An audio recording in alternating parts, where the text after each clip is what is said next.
Well, good afternoon, everyone, and welcome to this week's live astronomy program. Once again, I'm Justin Bartel, one of the astronomers at the Science Museum of Virginia. Happy to be with you again today, bringing a little bit of the dome into your home.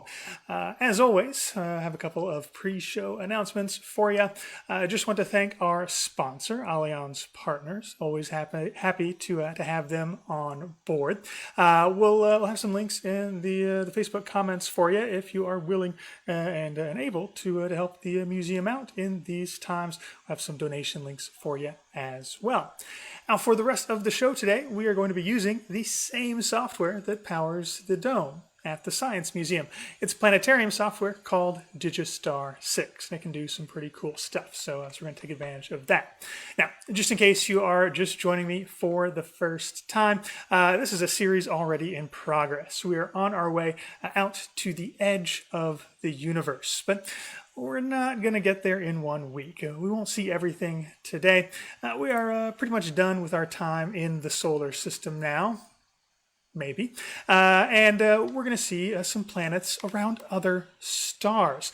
Last week, for example, let me go ahead and switch you over to the nice view here.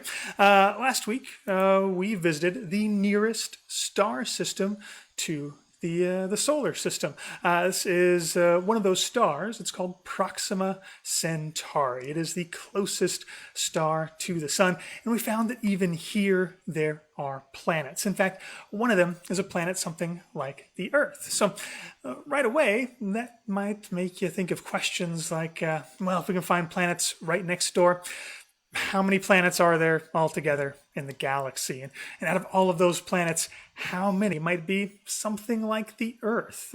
A planet where there's liquid water on the surface, or maybe life like we know it here on the Earth could take hold. Well, we're going to try and answer some of those questions today, but along the way, what we should probably do is figure out how we find these other planets in the first place. I just told you that these two planets existed last week. We didn't get into any details, but let's do that this week. And we're going to start with a little example there. I'm going to try and bring that circled star back onto your screen, and we're going to investigate that star in a little more detail. So if you lived here at Proxima Centauri on Proxima B there, how might you investigate this star to see if it had planets going around it? Well, let's just fly off in that direction and see if we can get a closer look at it. That might reveal some clues. So we're going to cross through the empty void here and get a little closer to the star. And I'm going to give you a big hint. This star has, at least two planets going around it. So you can see their orbits there. And, well, if you lived so far away, you probably wouldn't be able to see these planets just using a telescope. So you might have to investigate in a slightly different way. But no, you'd probably be pretty clever like astronomers here on Earth. So you might think to watch the star very carefully. Now I'm just going to fly up to this star. And again, as usual, we've got the little distance counter in the bottom right-hand corner of the screen for you. Now, as we get close, you might notice something kind of strange. This star is actually moving through space just a little bit. If you were watching a couple of weeks ago, when we visited the outer parts of our solar system, we visited Pluto and its moons. Pluto's largest moon, Charon, is about half the size of Pluto itself. Those two worlds are similar enough in size that their gravity actually acts on each other pretty strongly. And so instead of the moon orbiting just around Pluto, both of those worlds orbit an empty point in space. And in planetary systems, the same thing happens. It's not just the planets going around the stars. Those planets pull on the stars just a little bit too. Now, we don't actually see the stars moving in cases like this, what astronomers do is watch the light from the stars and see how features in the light emitted, the spectrum, are changed by the motion of the star. And that allows them to measure the velocity of the star. It's called the radial velocity, how the star is moving towards us or away from us. With those numbers in the bottom right-hand corner, you've got a little bit of an advantage. You can just see that those numbers are changing. A velocity is just a change in position. So the fact that our distance from the star is changing tells us that star is moving. So we could detect that motion by watching the star carefully, and you might even be able to pick out the effects of the two planets I've shown you. Now, maybe if you wanted to get get some publicity for this discovery, you might name those planets. The astronomers that found them called them Jupiter and Saturn. Yeah, this is just our solar system. So the sun is actually wobbling around in space just a little bit because it is pulled by the gravity of the worlds that orbit around it. So I don't know, the motion of the sun might be a little bit of a surprising fact for you. But let's watch this star a little bit closer. If you really watch the sun's motion through space from a distance, and you watched really carefully, you might be able to pick up the effects of some other planets. After Jupiter and Saturn, the next two biggest influencers are Uranus and Neptune. And then only after finding all four of the gas giants would you be able to detect the presence of the small inner rocky planets in our solar system. So this radial velocity method is pretty powerful for finding planets around other stars, but it may not be the best for finding planets like the Earth, relatively small worlds. Plus, there's another little problem here. The radial velocity method can tell astronomers that planets exist, but they leave a little bit of uncertainty. Let me show you what I mean by simplifying the situation here. Instead of a big solar system like ours with lots of planets, let's just go to one star and one planet. And I'll put the planet pretty close to the star so that its effects on the star are as strong as possible. I've also given myself a little cheat code here.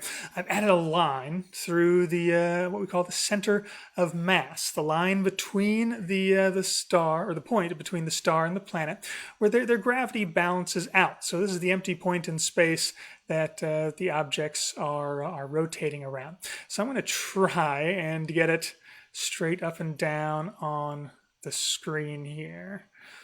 All right, getting pretty close. We'll zoom in a little bit too. Now watch those numbers in the bottom right-hand part of the screen. We're going to get nice and close to the star so that the numbers change a lot. So when the star is at the far side of the line, it's about 1 million kilometers away from us. At its closest, it's less than 500,000 kilometers away from us. So its velocity relative to where we're watching it is pretty high. And you could do a little bit of math here, figure out how big that planet, how massive that planet must be.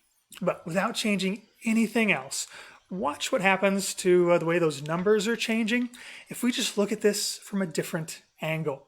So instead of looking at this system edge on, I'm going to try and turn that line into a little dot on the screen. It's not the easiest trick to do, but I'll see if we can get it there without overshooting the mark too much. All right, so now we're going to be viewing the system a little more from what you might call face on, or right down on its pole. Look at how those numbers are changing there in the bottom of the screen now. Now, instead of ranging from 500,000 over 1 million, it's staying right around, 835,000 kilometers. So the velocity of that star relative to us has gotten much, much smaller. All I've done is change our viewing angle. If we do the math now to try and figure out how big that object must be, we might get tricked into thinking that it's a little bit smaller than it really is. And things can be even more extreme. What if I rotate back around here? We're going to make that planet really big.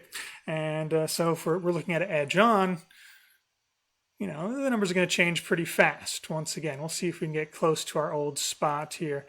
Star might move through us All right, so now it's even closer than it was before, but now it's going even farther away than it was. But I can still make that rate of change in those numbers drop almost to zero if we look at it straight on again. So it can be a little bit tricky to find planets this way, and this very problem has puzzled astronomers since we started finding planets over 25 years ago.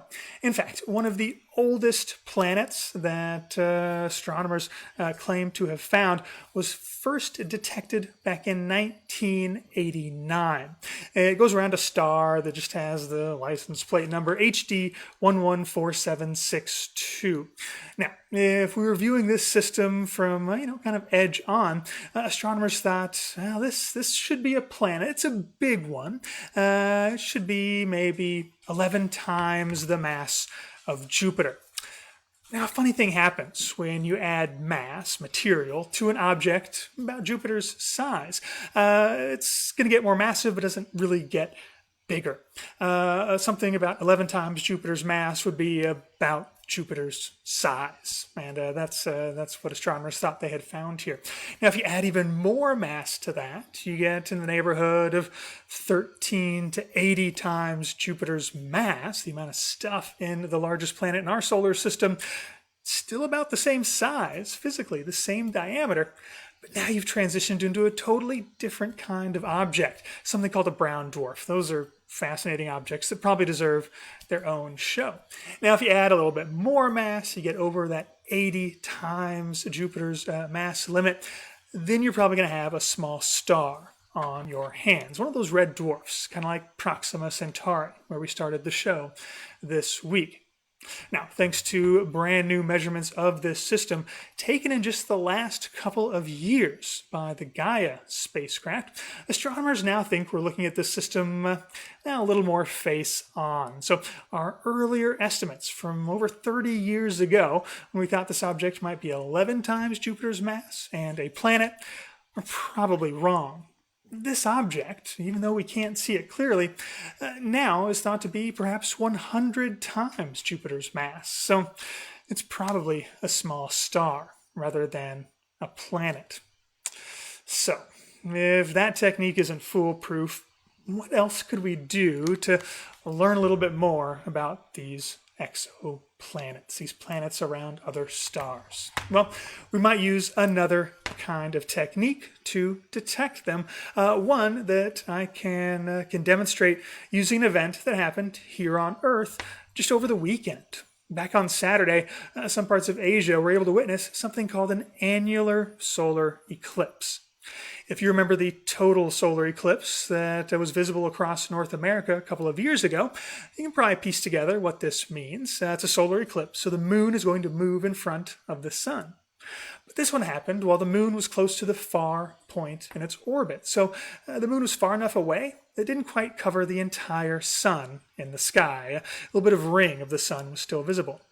Now imagine for a second that the moon was actually a little bit farther away. What if it was so far away that you actually needed binoculars or a telescope to see it in the sky? Well, it could still line up with the sun in the sky from time to time, though we might call it a transit instead of an eclipse. And it might look something sort of like this. And the moon would still block part of the sun's light. Now, how about the other planets in our solar system?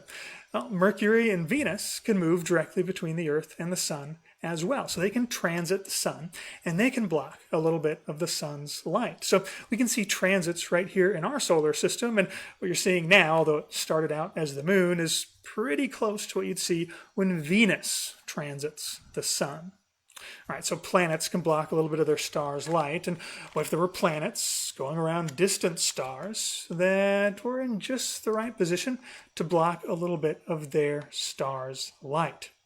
Well, we should be able to detect those transits if we built sensitive enough detectors. And we've done that. There have been a number of telescopes here on the Earth, as well as some in space, that have been able to detect these transits of other planets going around distant stars. Perhaps the most successful mission to detect these transits is a telescope named Kepler. It was launched into space from the Earth back in 2009, and it spent about half of its primary mission studying one patch of the sky. I'm going to see if I can find it for you here. We're going to rotate around just a little bit. Now, this patch of sky is home to some 150,000 stars that Kepler was able to observe. It looks kind of blank if you go find this patch of sky out in the nighttime sky. But again, the telescope up in space, so not hindered by Earth's atmosphere, and also had pretty sensitive cameras on it, so it could see a whole bunch of stars. And all those yellow circles you see on the screen now are actually the individual planets that Kepler detected transits of in this one patch of sky. There's more than 2,000 planets that Kepler was able to detect here. Now, when you detect a planet using a transit, there's a little bit less uncertainty in the size of the object, and you can actually piece together a lot more of the planet's story. You can watch for multiple transits, and that tells you how long it takes the planet to orbit its star. And then, thanks to the Kepler Telescope's namesake, the astronomer Johannes Kepler, about 400 years ago, he figured out that the period that a planet takes to orbit the sun tells you how far the planet is from the sun. That works for other planets and stars as well. So you know how far the planet is from its star. Then if you study the star for a little bit and you figure out its temperature, its brightness, its distance from the Earth, you know how big the star is. And the transit allows you to observe how much of the star's light the planet blocks. So that tells you how big the planet is. So you know the size of the planet, you know how far the planet is from its star. And that can allow you to calculate its mass pretty accurately, as well as its density, which is pretty important for figuring out what the planet is made out of. If we want to find a planet like the Earth, we want fairly dense planets that are made out of rock, metal, and minerals rather than gas and ices like the gas giants in our solar system. So Kepler, all by itself, discovered more than 2,000 planets in this one little patch of sky, just watching for these transits. Pretty impressive accomplishment. About halfway through its mission, there were some failures on the spacecraft. It couldn't hold a steady gaze on that patch of sky any longer. But engineers came up with a pretty ingenious method for pointing the telescope at different parts of the sky from time to time. So it would spend shorter periods of time watching other patches of sky. And over the next few years, Kepler was able to add a few hundred more planets to its list of discoveries. For this part of the mission, it actually used sunlight to keep itself pointed at the right patch of sky. Pretty cool. Now, Kepler has retired, but there are new spacecraft studying exoplanets. This is one that was launched a couple of years ago. Its name is Tess. Now, Tess is watching for transits, just like Kepler did, but it's going about it in a slightly different way. Instead of just staring at one patch of sky for years or months at a time, it looks at much larger patches of the sky for shorter periods of time. Each red, green, and blue stripe you see on the screen is a different patch of sky that Tess watched for about 1 month. And actually individual stars marked in each one of those stripes. Those are stars that Tess took pictures of every 2 minutes. So for every 2 minutes, for about a month, we got a new picture of each of these stars. And that again allows you to measure changes in brightness in those stars with pretty high precision and watch for things like transits.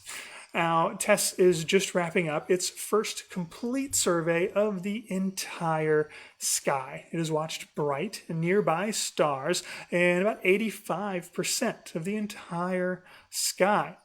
So far, only about 50 to 60 planets have been found in its data. But as astronomers are able to go through all those images, I mean, just think about how many pictures Tess is taking, they're bound to discover many more interesting worlds. In fact, one new one was just announced yesterday. So new discoveries being made all the time. So we can watch for more discoveries from Tess, and we'll be watching for more studies from other spacecraft as well, because there's one more that I want to show you. It's a spacecraft that was launched into space not so long ago. It's only been conducting its scientific observations for a few months now. This is a mission of the European Space Agency. This spacecraft is named CHIOPS. Now, CHIOPS is watching stars for transits, but it is focusing on stars where we've already discovered planets using primarily the radial velocity method that I talked about at the beginning of the show. And because of the uncertainties in that radial velocity method, if we could also find those same planets that happen to transit their stars as well, and then we can make sure that we knew the correct size and mass for those planets, we'd be able to tell a lot more about those worlds, and then we'd finally be able to get to the bottom of things. How many Jupiter-sized planets do we know of? How many Neptune-sized planets do we know of? And how many planets do we truly know of that are about the same size as the Earth? Because if we want to find life out there in the universe, a planet kind of like the Earth would probably be a decent place to start. So CHIOPS' mission is ongoing. It should teach us a lot more about some of the planets we already know about, and there's even a chance it will discover a few new ones along the way. Now, all together, between the Tess spacecraft, Kepler, and all the other telescopes that have been used to find other planets, we have found over 4,000 exoplanets, 4,000 planets going around other stars. And I've got a marker for each one of them going up on the screen here. Now that's pretty impressive, but let's get into some statistics here. How are we really doing in our quest for another Earth? Well, among those 4,171 planets that have been confirmed as of yesterday, almost all of them are much larger than the Earth. It's probably kind of hard to read some of those category labels there, but there's something like 160 that are maybe rocky planets like the one we live on. And then just to show you how all these planets were discovered, this graph shows you that almost all of them, over 3,000 of the planets we know of, were discovered using transits. So that is our most powerful method for finding planets around other stars. So it may seem like we're doing pretty good. We've got 8 planets in our solar system. We found over 4,000 planets around other stars. How many of those then are something kind of like the Earth? Well, according to researchers at the University of Puerto Rico that are studying this, the answer is 55. There are 55 planets out of those 4,171 that are maybe habitable for life like we have here on Earth. That's a little over 1%, and it's not a very large number, so I think that is kind of surprising too. And of course, more discoveries on the way all the time, and we may well find a large number of potentially habitable planets in the not too distant future. It may also be worth extending our vision of what might be habitable. If we're going to look for alien life, extraterrestrials, should we really focus on life that needs the same kinds of things that humans do? Maybe we should look at stranger places. Well, we'll talk about some of that next week, because next week we're really going to dive into the search for alien life. What could get better than that? So we've talked about planets, how we find planets, how rare planets like the Earth are, as far as we can tell so far. So let's talk about how rare life like we find on Earth might be. So that'll be next Thursday, 2 p.m. Eastern. We're gonna search out alien life. If you've got any questions about today's show or anything else, feel free to leave those in the comments for me. We can return to those next week. For now, though, I just hope that you're able to join me again next week as we start our search for alien life. We'll try to answer the question, are we alone? Until then, stay safe, and I hope to see you next week.